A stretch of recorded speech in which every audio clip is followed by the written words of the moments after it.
ನಿಮ್ಮ ಚೈಲ್ಡ್ಹುಡ್ ನ favourite biscuit ಶುರುವಾಗಿದ್ದು ಸ್ವಾತಂತ್ರ್ಯ ಹೋರಾಟದಿಂದ. ಇಯರ್ 1929.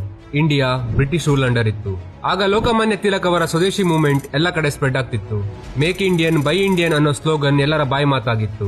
ಇದರಿಂದ ಇನ್ಸ್ಪೈರ್ ಆದ ಮೋಹನ್ ಲಾಲ್ ದಯಾಲ್ ಡಿಸೈಡ್ ಮಾಡ್ತಾರೆ to make Indian affordable biscuit company. ಯಾಕಂದ್ರೆ ಆ ಟೈಮ್ ಅಲ್ಲಿ ಬ್ರಿಟಿಷ್ ಬಿಸ್ಕಿಟ್ ಕೇವಲ ರಿಚ್ ಪೀಪಲ್ ಗೆ ಅಫೋರ್ಡ್ ಮಾಡ್ಲಿಕ್ಕೆ ಆಗ್ತಿತ್ತು. ಅದಕ್ಕೆ ಮೋಹನ್ ಲಾಲ್ ಜರ್ಮನಿಗೆ ಹೋಗಿ ಬಿಸ್ಕಿಟ್ ಮ್ಯಾನುಫ್ಯಾಕ್ಚರಿಂಗ್ ಕಲಿತಾರೆ. ನಂತರ ಇಂಡಿಯಾಕ್ಕೆ ಬಂದು 12 ಫ್ಯಾಮಿಲಿ ಮೆಂಬರ್ ಜೊತೆ ಮುಂಬೈನ ವಿಲ್ಲೆಪಾರ್ಲೆಯಲ್ಲಿ ಮೊದಲ ಫ್ಯಾಕ್ಟರಿ ಓಪನ್ ಮಾಡಿ ಇಂಡಿಯನ್ ಗ್ಲೂಕೋ ಬಿಸ್ಕಿಟ್ ನ ಶುರು ಮಾಡ್ತಾರೆ. ಅಫೋರ್ಡೆಬಲ್ ನ ಕಾರಣ ಇಂಡಿಯನ್ ಮಾರ್ಕೆಟ್ ಅಲ್ಲಿ ಈ ಬಿಸ್ಕಿಟ್ ಪಾಪ್ಯುಲರ್ ಆಗುತ್ತೆ.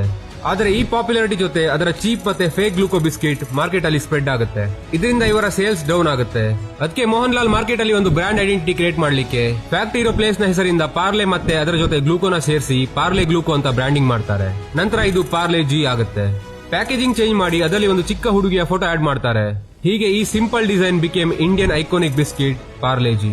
ವರ್ಲ್ಡ್ ವಾರ್ 2 ಅಲ್ಲಿ ಇಂಪೋರ್ಟೆಡ್ ಬಿಸ್ಕಿಟ್ ಬ್ಯಾನ್ ಆಗಿತ್ತು. ಅಫೋರ್ಡೆಬಲ್ ಮತ್ತೆ ಅವೈಲಬಿಲಿಟಿಯ ಕಾರಣ ಬ್ರಿಟಿಷ್ ಆರ್ಮಿ ಕೂಡ ಪಾರ್ಲೆ ಜಿ ಬಿಸ್ಕಿಟ್ ನ ಪರ್ಚೇಸ್ ಮಾಡ್ಲಿಕ್ಕೆ ಶುರು ಮಾಡ್ತಾರೆ.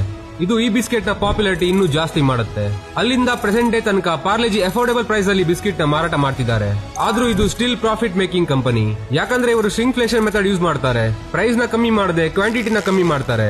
100 ಕಂಟ್ರೀಸ್ ಎಕ್ಸ್ಪೋರ್ಟ್ ಜೊತೆ ಇದು ವರ್ಲ್ಡ್ ನ ಲಾರ್ಜೆಸ್ಟ್ ಬಿಸ್ಕಿಟ್ ಮ್ಯಾನುಫ್ಯಾಕ್ಚರಿಂಗ್ ಕಂಪನಿ. ಮತ್ತೆ ಇಂಡಿಯನ್ ಬಿಸ್ಕಿಟ್ ಮಾರ್ಕೆಟ್ ನ 40% ಶೇರ್ ನ ಹೋಲ್ಡ್ ಮಾಡುತ್ತೆ.